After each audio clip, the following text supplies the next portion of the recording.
Beautiful, my wonderful viewer. I welcome you back. Here things are lovely and beautiful. I said as we are beginning the program that we are sharing about living a victorious life as a believer. We have heard much about who is a believer and how a believer can conquer the world. Now let's hear more about victory we have in Christ. Pastor William, when you talk about victory in Christ, victory, how we can live victorious life. Yes, sir.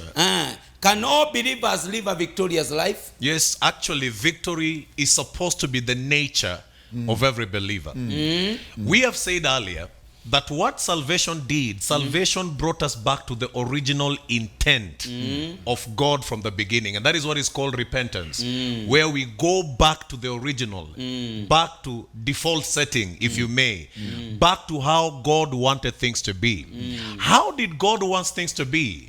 If we interrogate that a little bit, in Genesis 1:26 it says, and God said, let us create man in his own image and likeness. Image and likeness.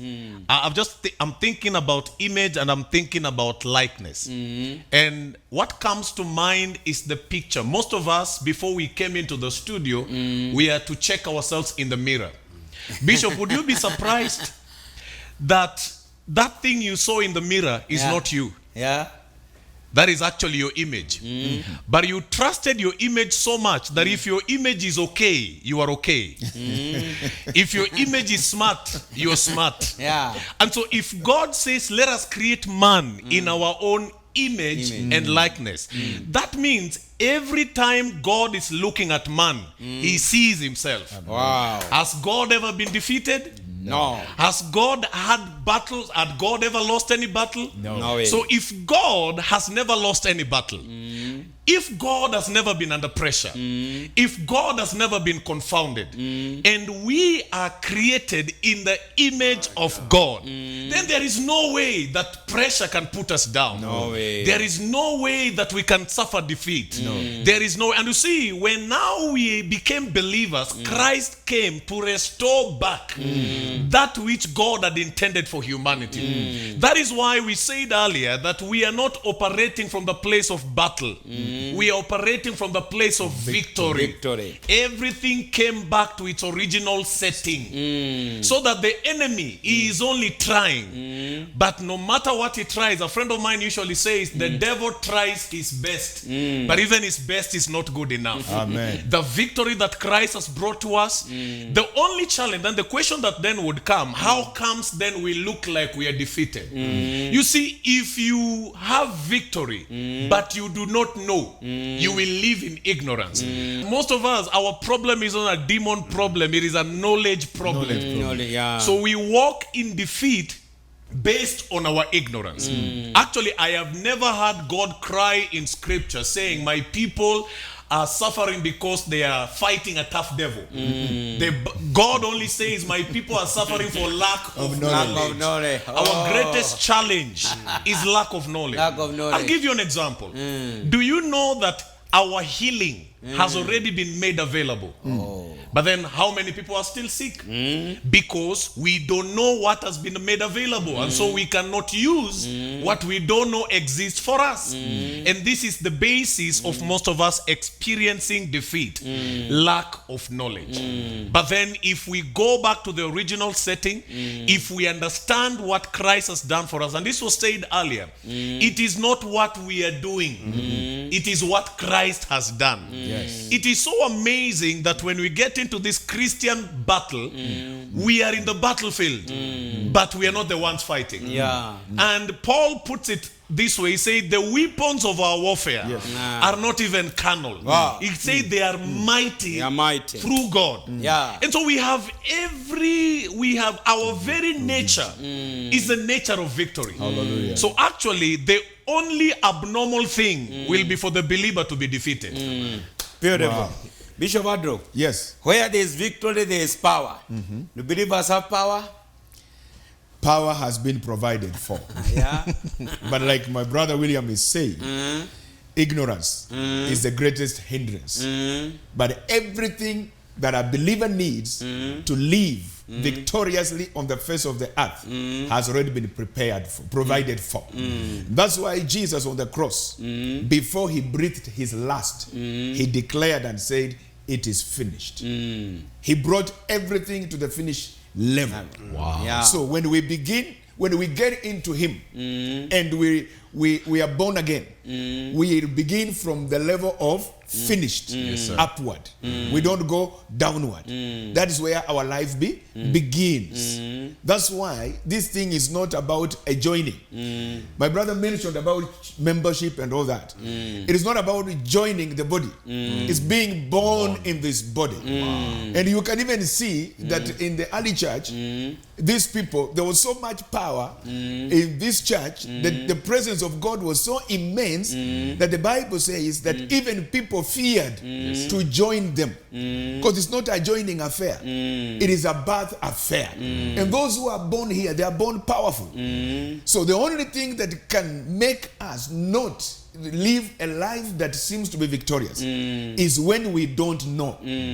When we don't know what has already happened. And this is where sometimes I talk about me as a preacher and my fellow preachers, because we have been given a position of enlightening every believer, bring men to this knowledge so that they know that daily they are victorious. They wake up victorious, they sleep victorious. And if there is anything going on in their lives which they may not be understanding, Romans 8:28 says all things work together for good, Yes, sir. to them that love the Lord and are called according to his purpose. Yes, sir. Yes, everything, all things, All things. Now, COVID-19. yes, you see, if I'm a child of God who has been brought up well, and I have this knowledge, whatever comes, I know where to put it in the scriptures. That's true. And when I know where to put it in the scriptures, that's my strength. Yes, sir. That's my hope. That's my success. Beautiful. That's my victory. Beautiful. Victory is not just having a car or managing to get a plot. That's not victory. That's not victory. Actually, Because many sinners, believers has been mistaken on that. Yes, sir. sinners have these things. Yeah. If anything, I'll tell you for sure that believers go to buy from sinners. Some of these things.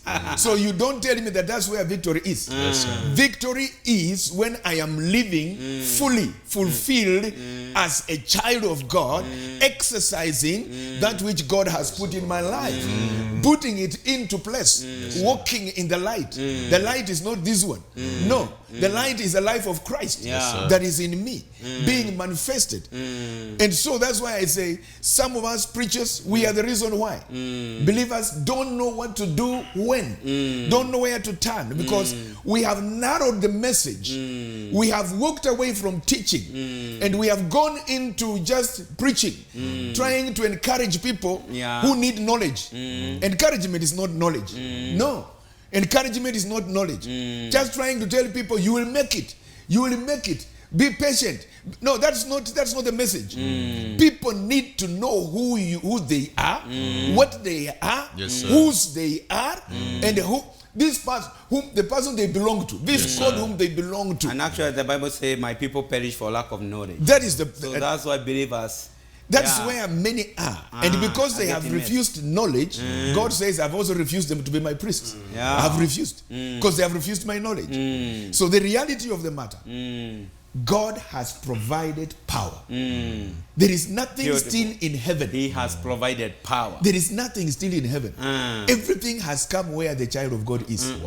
Where we are. That's where it is. That's why my brother was saying, the word is not far. Yes, sir. It's near. It's near. I wish we, the men of God, will go around and just take the believer in his environment so that he can know what is in his environment, make them reach out and live. You know, maybe before my brother comes. I can see burning. He's burning. before he comes on, I will say this. You know, it is wrong for a pastor to make the church belong to him. Or depend on him. It is wrong for a believer to wake me up at midnight to pray for them. Because the same God I'm calling is their God. And that God is where and they are are believers as you are believers. Yes. Yeah. You're getting that? So it is good for us to to liberalize the people and connect them, make them the captives of Jesus, make them, let them connected, let them be with Christ wherever they are. Even if they don't call you, don't think people have forgotten you as a pastor. No, they know who you are. Yeah. You have simply given them the chief They are shepherd. matured. Yes.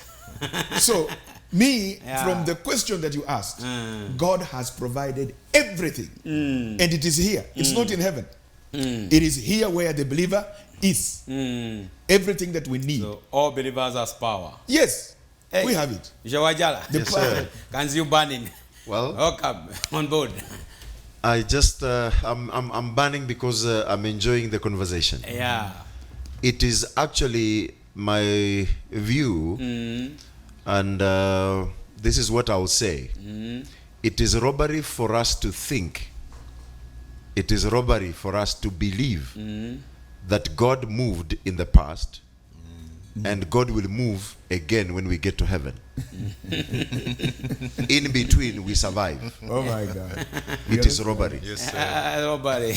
Because God forgive. the way things are now, we are having a church that believes that God moved. He did wonders. And when we open the Bible, we read victories, we see testimonies of what God did, and this great God, is in the Bible. But when we see him next time, we will be in heaven. In between the scripture and heaven is our season, but we don't seem to see God. We seem to see the devil.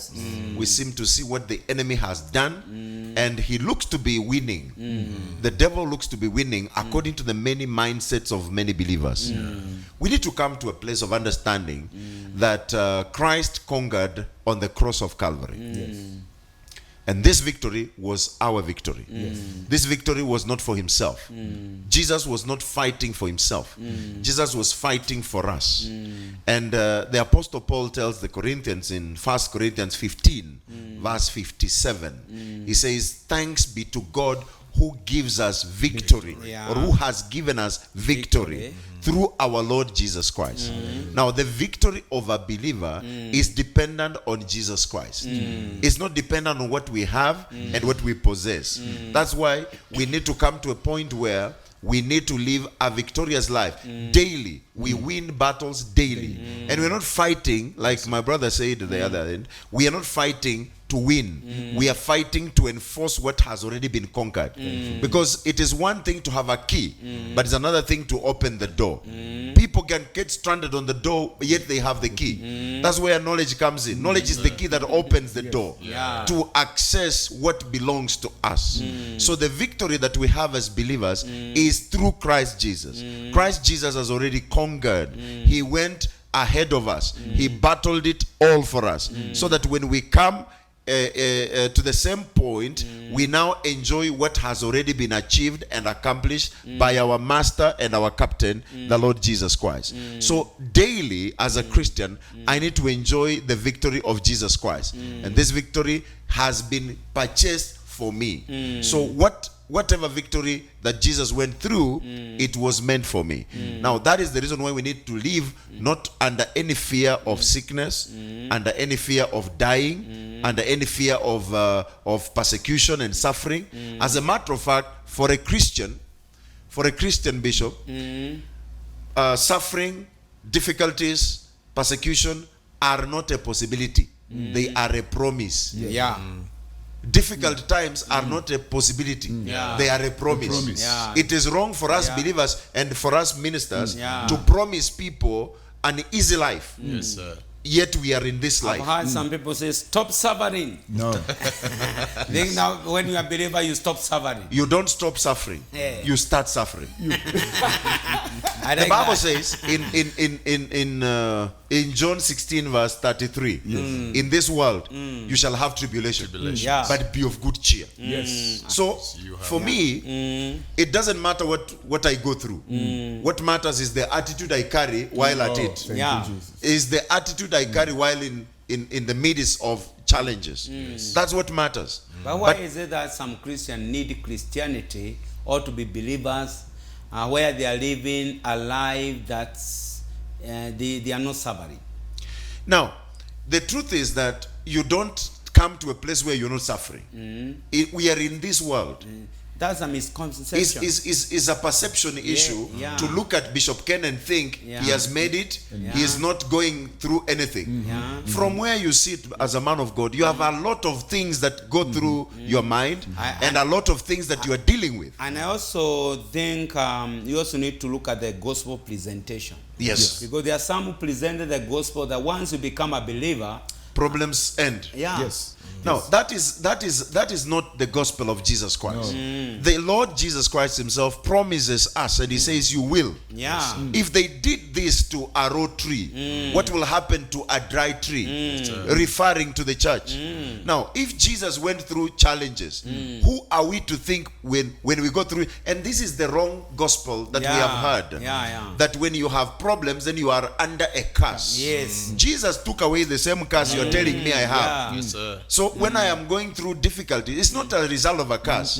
If I don't have money to pay my rent, it's not a curse. It's just the state of things. Economically speaking, we are at a point where failing to pay rent is not a strange thing. Yeah. Everybody is undergoing a difficult moment. Yeah. Even employers have nothing to pay me who is working for them.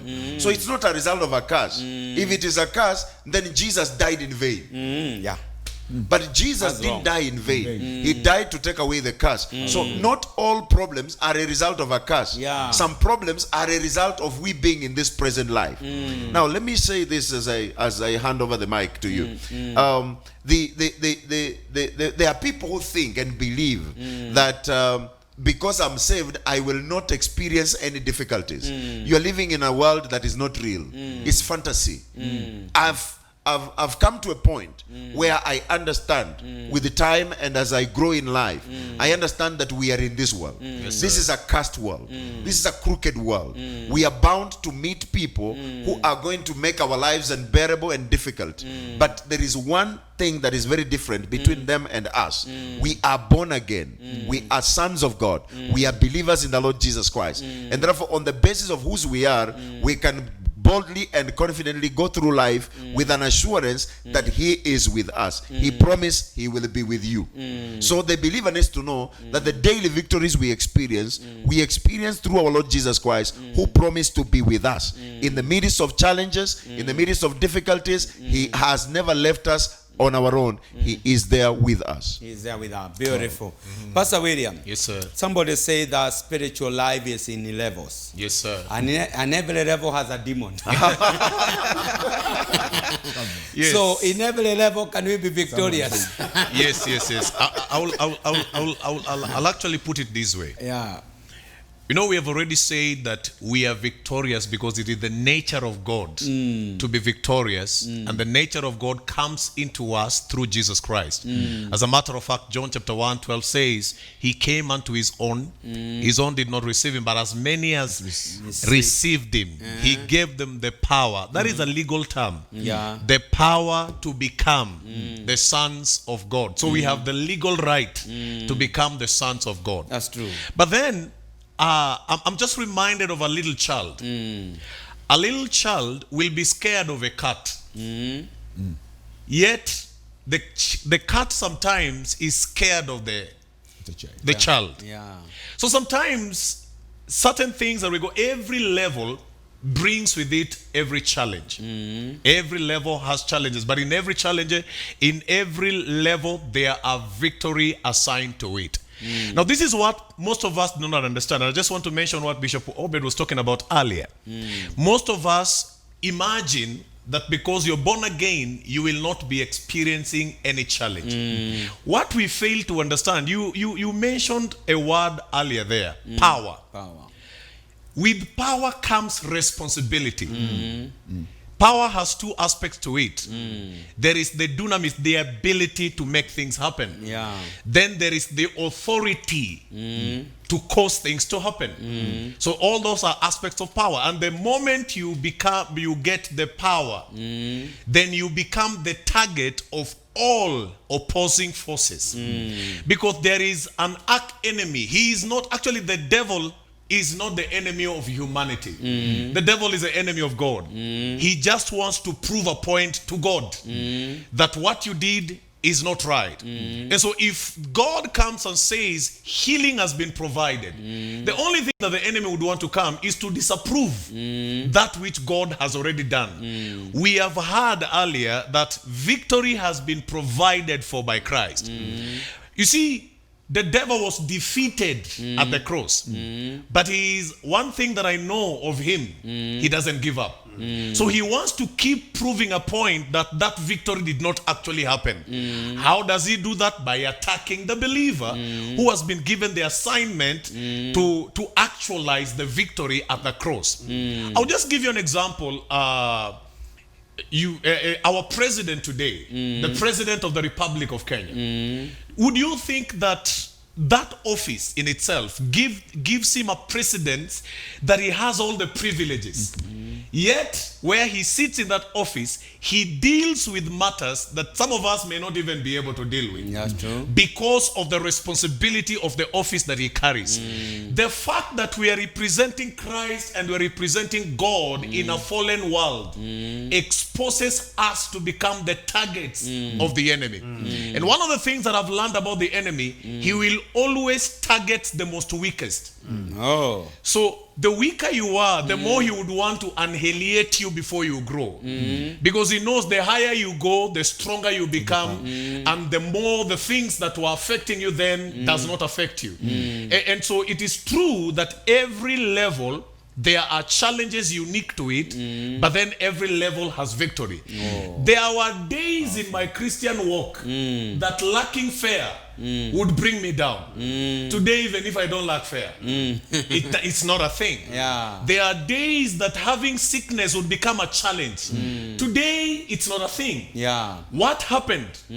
I grew. There are things that we are facing in life that we only need to outgrow. You remember there were things that you would go to fast and pray, Bishop, maybe. That's, you go and fast and pray for 3 days, trusting God, Kalula Forest. trusting God for a meal. Yeah. Today, go and fast. Today it's no longer that challenge.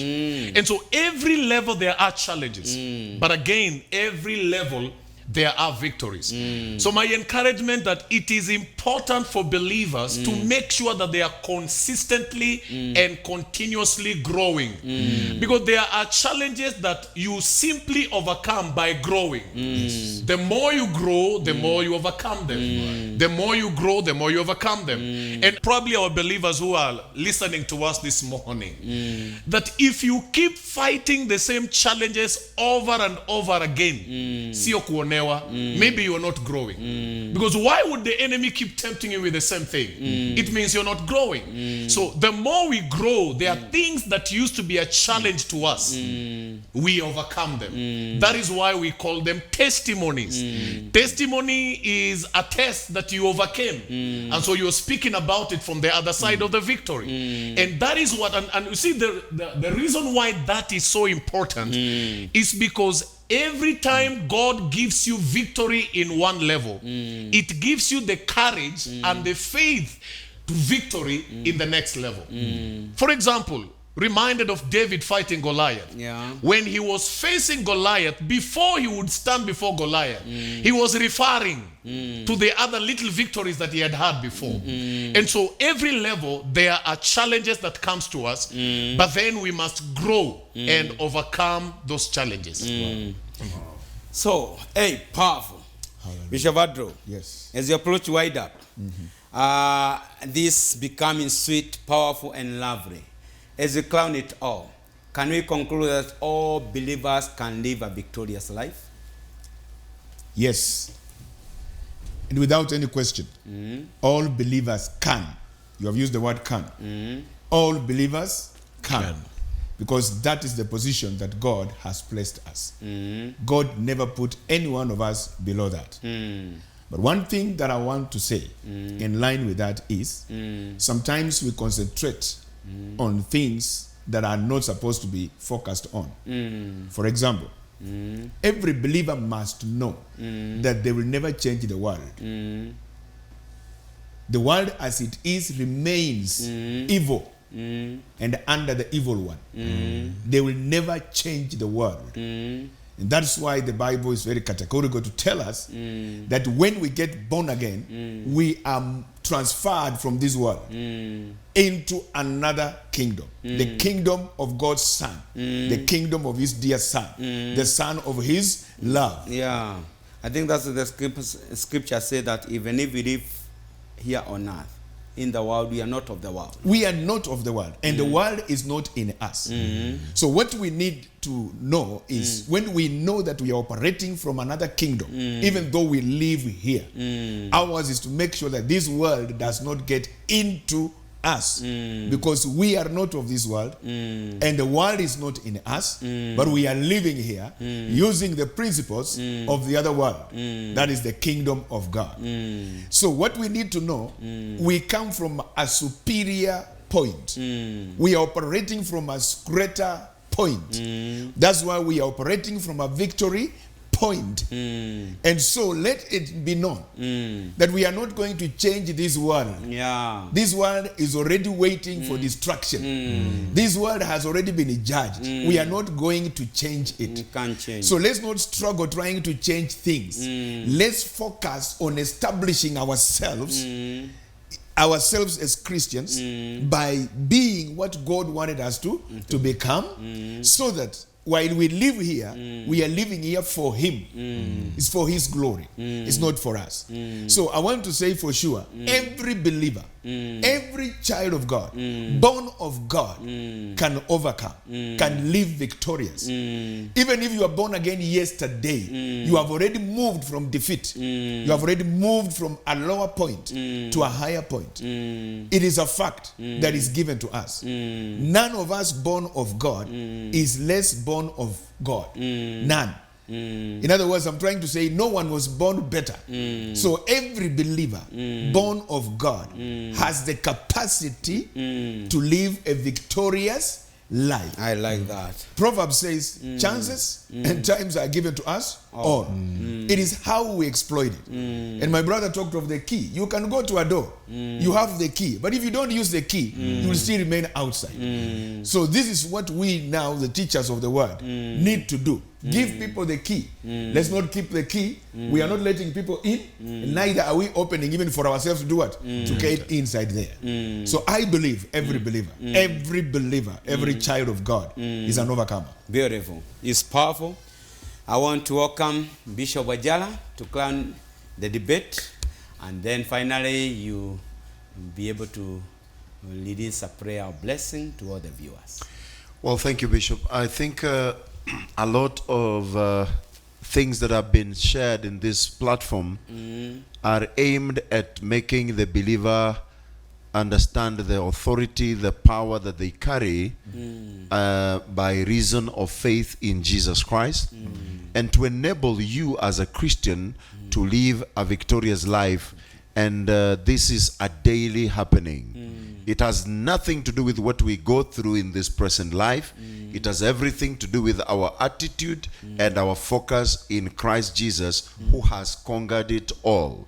And so it is my prayer that as we conclude, that the believer watching this program will come to that place of understanding that I am equipped by God to conquer all kinds of battles that come my way. Challenges are bound to be there. Difficulties are bound to happen. But one thing can never change: the victory that Christ Jesus has already achieved for us on the cross of Calvary. And Jesus declared, and he said, it is finished. In John 20, it is finished. So there is nothing remaining in heaven that will necessitate or perfect our victory in this present life. As the Lord Jesus went on the cross, he did a perfect job. He did it all. There is nothing remaining for us to do. What remains for us to do is to walk in the reality of what Jesus has already done and accomplished for us. So as a believer, walk and begin to walk in knowledge of understanding that Christ has given you victory by his death on the cross of Calvary. And that is our prayer, even as you look at your circumstance and your challenge in this life and your need in this life, trusting God and knowing that I have already overcome. I have said this elsewhere, and I will say it here as well, that even when it comes to COVID-19, we have already won it. Yeah. We have already won. From a spiritual point of view, we have already conquered. We are not waiting for the disease to catch us, nor to destroy us. We have already won through our Lord Jesus Christ. And so we are not afraid. Make sure you don't go through life fearing the worst. Continue through life trusting God for the best. Shall we pray together? Our Father in God, we thank you and bless you. Thank you for this program that has been a blessing to someone out there. I thank you for our convener, the Bishop Ken. I thank you for his life and his family. I thank you for the ministry that he does. I also thank you for my fellow panelists, and I thank you for the crew, the media people that have made this possible. We commit each one of us into your hands. And above all, Lord, we pray for the believer who has been tuned in, listening to these words that have gone out of our mouths. We pray that the words that we have shared here will go a long way in ministering life, strength, grace, and power to the believer who has been tuned in. We pray for the victory of our lives in every circumstance of life. We declare victory for you who are watching. Victory in your family, victory in your business, victory in your job, victory as a Christian, so that you walk knowing what Jesus has already purchased and achieved and accomplished for you through the cross of Calvary. May you begin to walk in the victory of our Lord Jesus Christ and experience the power that comes with the knowledge of Jesus Christ. We bless you and we thank you in Jesus' name. The Lord bless you. Amen. Amen. Amen. Amen. Thank you so much, our viewer. Thank you for joining us. We trust that you have been impacted. May God bless you. And for myself and all the panelists, we pray may God bless you. May God keep you well till the next telecast. God bless you. Shalom.